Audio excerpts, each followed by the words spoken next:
Hello friends, welcome to my study fast channel.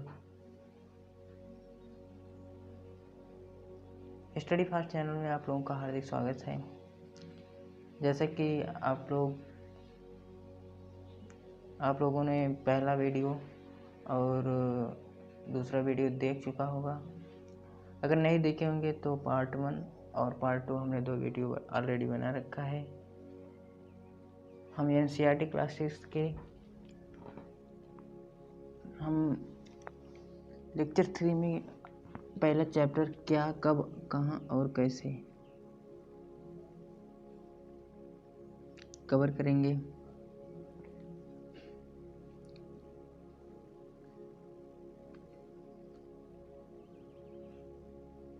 जैसे कि आप लोग अगर नहीं देखे होंगे हमारा पहला लेक्चर पार्ट 1 पार्ट 2, तो इससे पहले आप जाकर वहाँ से देख लीजिए। आशा करता हूँ आप लोगों को अच्छे से ही समझ में आएगा, क्योंकि देखिए हमारा केवल एक ही मकसद है कि बच्चों को फ्री में क्लास देना, और प्लस एनसीईआरटी बहुत सारे लोगों को कठिन लगती है। कठिन क्यों लगती है? क्योंकि एनसीईआरटी के जो वर्ड हैं वो वर्ड, हिंदी मीडियम की बात करें तो जो वर्ड होते हैं उसमें थोड़े कठिन रखे गए हैं। इसलिए बच्चों को समझने में या फिर जो कंपटीशन लेवल की तैयारी करते हैं उन लोगों को एक बार थोड़ा कठिन महसूस होता है। तो 2-3 बार जब तक ना पढ़ा जाए तब तक समझ में नहीं आता। इसलिए इन सब कठिनाइयों को दूर करने के लिए हमने ये वीडियो को बना रहा हूँ। हमारा केवल एक ही मकसद है कि एक एक वर्ड पर बच्चों का पकड़ अच्छे से हो। जब एक एक वर्ड पर बच्चों को समझ अच्छे से आएगी, एक एक वर्ड पर, एक एक शब्द पर, तो एनसीईआरटी तो अपने आप ही आने लगेगी।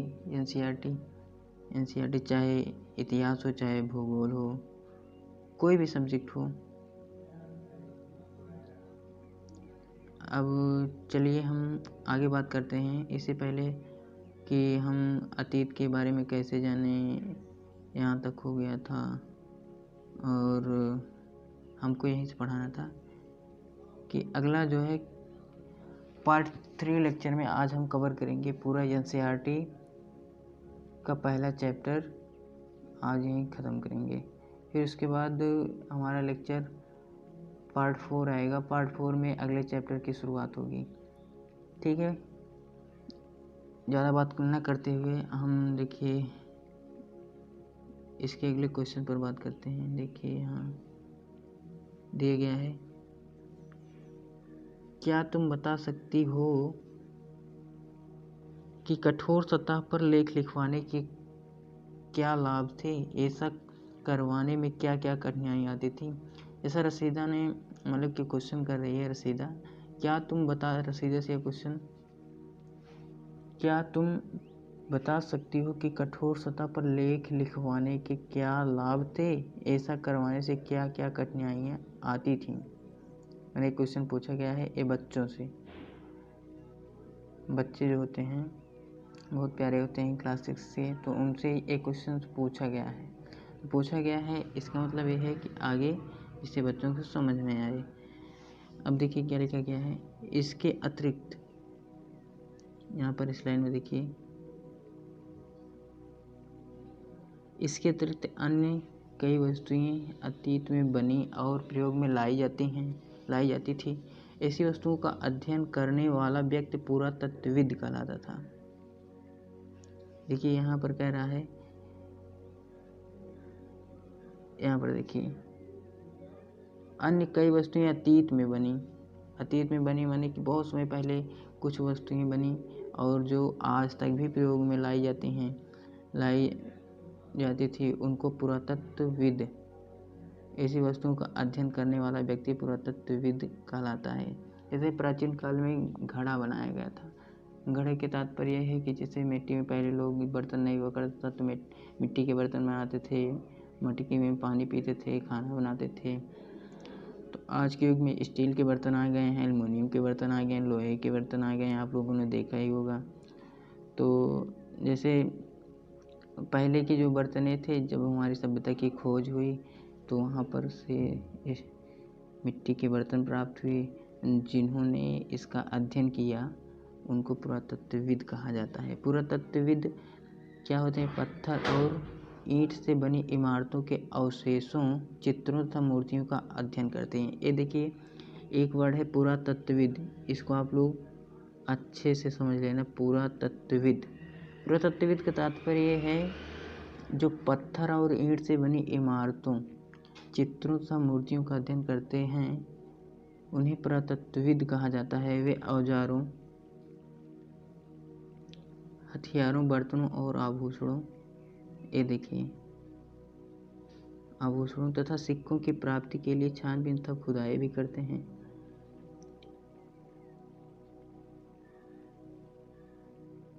ये देखिए, यहाँ तक खुदाई भी करते हैं। इनमें से कुछ वस्तुएं पत्थर, पक्की मिट्टी तथा कुछ धातु की बनी हो सकती हैं। ऐसे तत्व कठोर तथा जल्दी नष्ट न होने वाले होते हैं।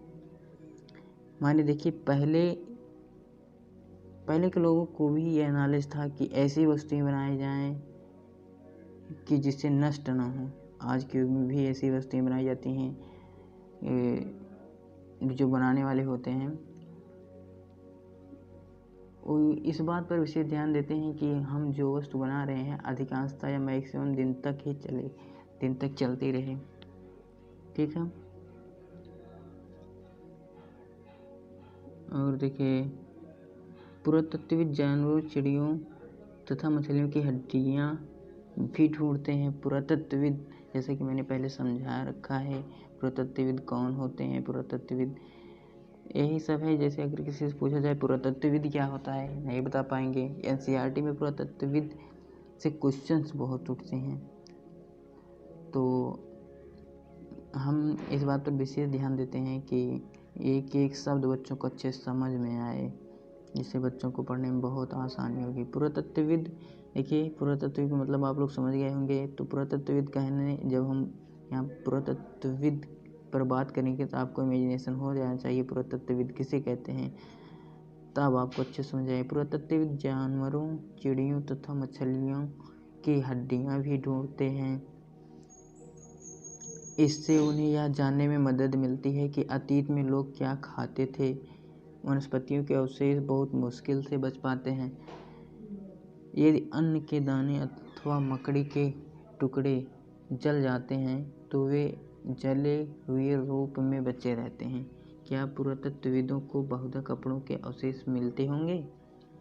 पांडुलिपियों, एक क्वेश्चन पूछा गया है। ये देखिए, यहाँ क्वेश्चन पूछा गया है, क्या पुरातत्वविदों को बहुधा कपड़ों के अवशेष मिलते होंगे? आप लोग ही विचार करिए। जैसे यदि कोई, जैसे आप लोग आज कपड़े पहनते होंगे, यदि ये सभ्यता दब जाए या कहीं नष्ट हो जाए ऑक्सीजन कमी से, जलवायु परिवर्तन के 1000 लाख साल बाद, यदि कोई माने फिर से नई सभ्यता का उद्गार हो, फिर उसके बाद यदि वहाँ के लोग खोज करें, फिर आप लोग कल्पना कीजिए कि जो कपड़े आज हम लोग पहनते हैं, क्या ये कपड़ों के जो अवशेष मिलेंगे उस समय, वो रहेंगे या सड़ जाएंगे? ठीक, वही पूछा गया। देखिए, क्या पुरातत्वविदों को बहुधा कपड़ों का अवशेष मिलते होंगे? मतलब ये है कि जो पुरातत्वविद खोज करता है, उन लोगों को क्या कपड़ों का अवशेष भी मिले हैं उस जमाने के? पांडुलिपियों, अभिलेखों तथा पुरातत्व से ज्ञात जानकारियों के लिए इतिहास प्रायः स्रोत शब्द का प्रयोग करते हैं। देखिए, कितना अच्छी बात बताया है। पांडुलिपियों, जैसे कि हमने पहले से चर्चा कर रखा है। पांडुलिपियाँ क्या होती हैं, अगर नहीं समझ में आ रहा है तो आगे के वीडियो को आप देखिए, वहाँ पर हमने अच्छे से बताया है, लेकिन फिर भी मैं बता रहा हूँ पांडुलिपि क्या होती हैं। पांडुलिपियाँ वो होती हैं जो हाथों से लिखी हुई होती हैं बड़े बड़े पत्थरों पर, उन्हें पांडुलिपि कहा जाता है। अभिलेखों तथा पुरातत्व से ज्ञात जानकारियों के लिए इतिहासकार प्रायः स्रोत शब्द का प्रयोग करते हैं। अब देखिए, एक वर्ड आ गया, स्रोत। अब जहाँ भी स्रोत दिखाई दे आपको समझ में आना चाहिए स्रोत क्या होता है। स्रोत एक ऐसा प्यारा सा वर्ड है जो इतिहासकार इसका प्रयोग करते हैं इतिहास के सब्जेक्ट को, इतिहास की लैंग्वेज को, इतिहास की भाषा को सुंदर बनाने के लिए। स्रोत के प्राप्त होते ही अतीत के बारे में पढ़ना बहुत रोचक हो जाता है, क्योंकि इन स्रोतों की सहायता से हम धीरे धीरे अतीत का पुनर्निर्माण करते हैं। अतः इतिहासकार तथा पुरातत्वविद इन जासूसों की तरह हैं जो इन सभी स्रोतों का प्रयोग सुराग के रूप में कर अतीत को जानने का प्रयास करते हैं।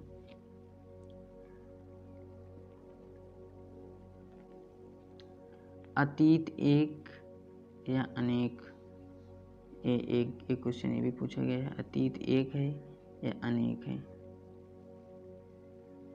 ठीक है, क्या तुमने इस पुस्तक के शीर्षक हमारे अतीत का अध्ययन किया है।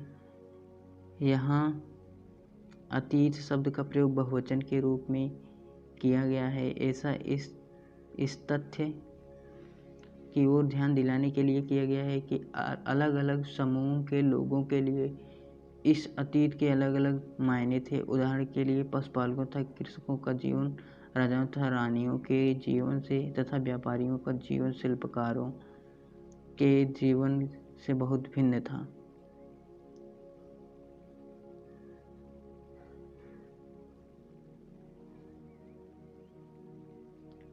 जैसे कि आज भी है।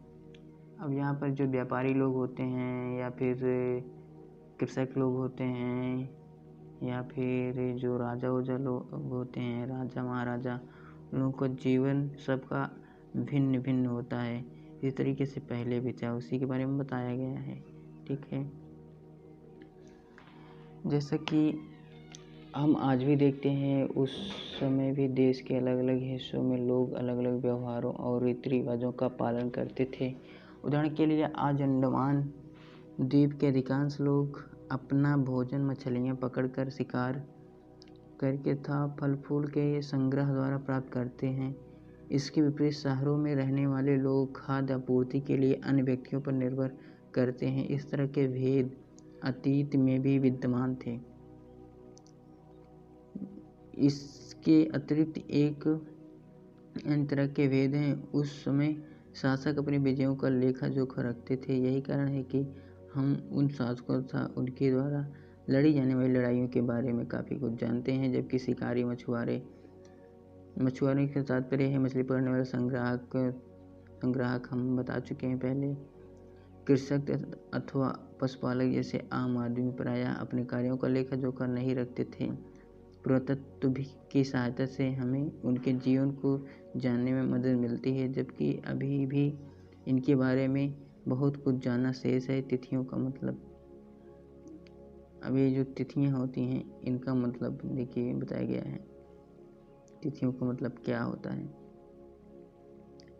अगर कोई तुमसे क्या हम से तिथि के बारे में पूछे तो तुम शायद उस तिथि की तारीख, माह, वर्ष जैसे कि 2000 या इसी तरह का कोई और वर्ष बताओगे।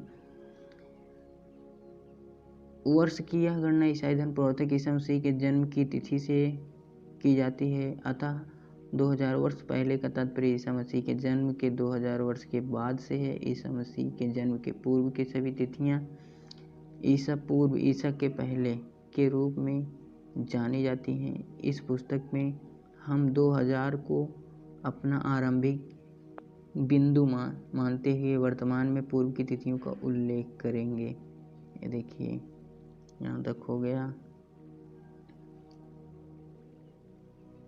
एक बात और बता दें बच्चों के, जो ईसा मसीह का जन्म है एक काल्पनिक है, एक कल्पना से माना गया है, जिससे कि हमको तिथियों का एक सही और क्रमबद्ध ज्ञान मिल सके। पहले के ज़माने में ये सब, जैसे यहाँ पर आज 1 तारीख है, इंग्लैंड में जाएं वहाँ कुछ और सब लोग मानते थे। वहाँ जापान में जाएं या फिर अमेरिका में जाएं वहाँ पर अलग थी। इसीलिए माने कि इन्हीं सब कठिनाइयों को दूर करने के लिए एक काल्पनिक तिथि मानी गई है ईसा मसीह के जन्म के बाद से तब तिथियाँ लागू होने लगी। अंग्रेजी देखिए यहाँ पर हम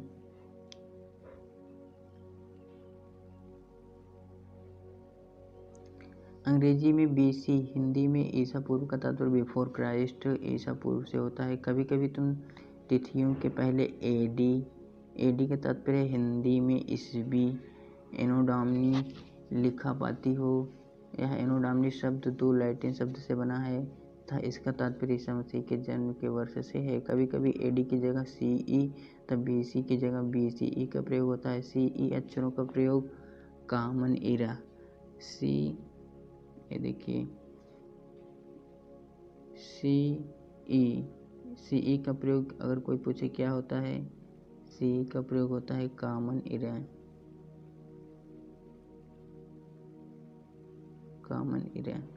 ठीक है। अगला जो है BCE का प्रयोग बिफोर कॉमन इरा। BCE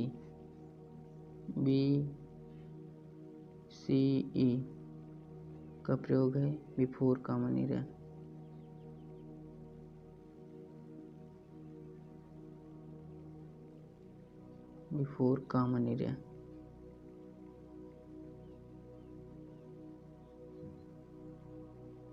ठीक है बच्चों।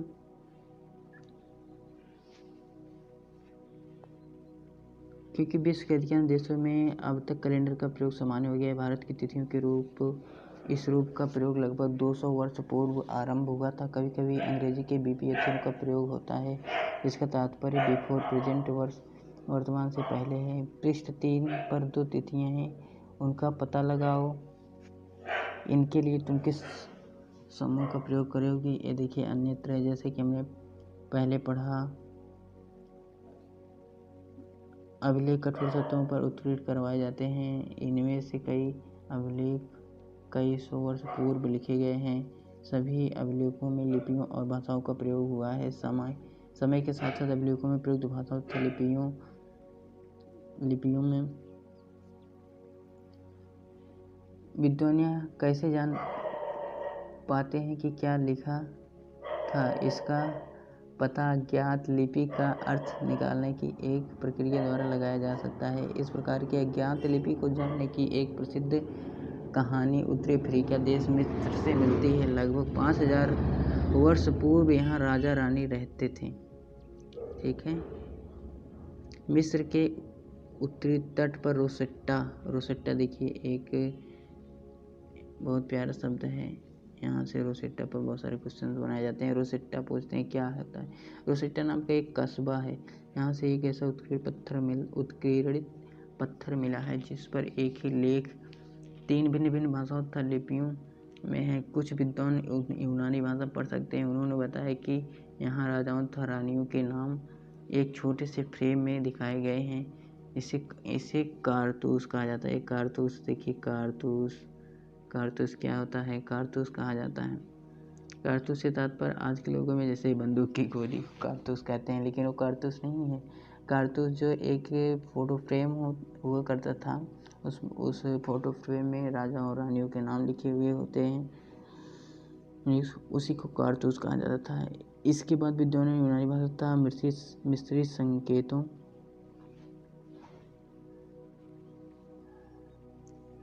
मिस्री संकेतों को अगल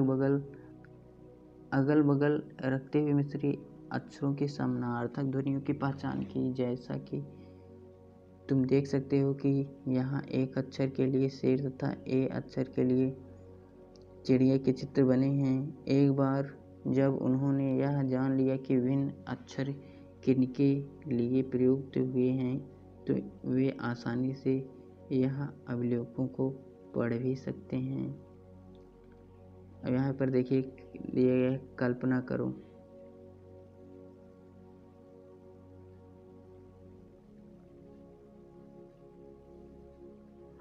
देखिए बच्चों, एक्सरसाइज है। इससे पहले आपको कुछ वर्ड पर चर्चा करेंगे। एक्सरसाइज हम बता देते हैं। इसमें दिए गया है निम्नलिखित को सुमेलित कीजिए, सुमेलित कीजिए। नर्मदा घाटी पहला बड़ा राज्य, आखिर था संग्रहण, लगभग 2500 वर्ष पूर्व के नगर, आरंभिक कृषि या प्रथम नगर।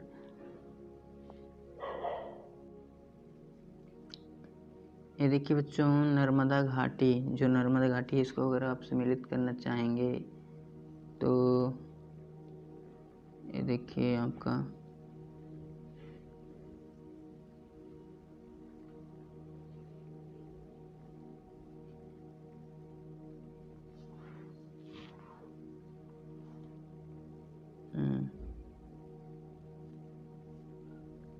ये आपका नहीं हट रहा है, नर्मदा घाटी,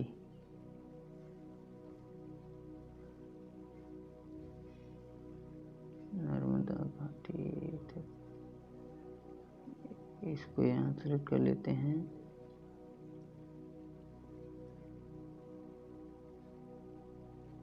नर्मदा घाटी, नर्मदा घाटी में देखिए यहाँ पर, अरे सॉरी, आपको इस पर होगा, ठीक है बच्चों। और ये जो मगध है हमारा, मगध, मगध का यहाँ से होगा। गारो की पहाड़ियाँ, आरंभिक कृषि से, आरंभिक कृषि से। और जो है हमारा सिंध तथा इसकी सहायक नदियाँ, प्रारंभ नगर से। अव्यवस्था है गंगा घाटी, गंगा घाटी लगभग 2500 वर्ष पूर्व के नगर से होता है। पांडुलिपि तथा अभिलेखों में एक प्रमुख अंतर बताओ। ठीक है बच्चों, इसको मैंने आपको पढ़ा रखा है, आप थोड़ा सोचिएगा, विचार करिएगा, फिर उसके बाद हम इसकी लेक्चर पार्ट 4 एनसीईआरटी के में आपको व्हाइट बोर्ड पर एक एक अक्षरों का, एक एक शब्द का अच्छे से उसको लिख करके उसका मतलब समझा करके एक वीडियो डालेंगे, आप लोग उसे देख लीजिएगा। आप लोगों को मैं आशा करता हूँ आप लोगों को अच्छे समझ में आएगा, तो वहाँ से आप लोग उसे नोट बनाकर लिख लीजिएगा। और एक बात और है कि रिवीजन तो बार बार करिएगा, क्योंकि रिवीजन से ही सब कुछ होने वाला है। रिवीजन, अगर आप रिवीजन करेंगे तो आप उसका बेनिफिट अच्छे से पाएंगे। ठीक है, आप लोग पार्ट 4 वीडियो का वेट करिए, जैसे कि मैं अगला वीडियो बनाऊंगा, फिर उसके बाद हम अगले चैप्टर पर चर्चा करेंगे। अगला चैप्टर आपका होगा आखेट, खाद्य संग्राहक से भोजन उत्पादन तक। ठीक है बच्चों, थैंक यू। आप लोग हमारे चैनल को लाइक करिए, शेयर करिए, सब्सक्राइब करिए और नोटिफिकेशन के बेल आइकन को दबा दीजिए, जिससे हम नया वीडियो जो बनाएं आपके पास ये नोटिफिकेशन सबसे पहले पहुंच जाए। Thank you.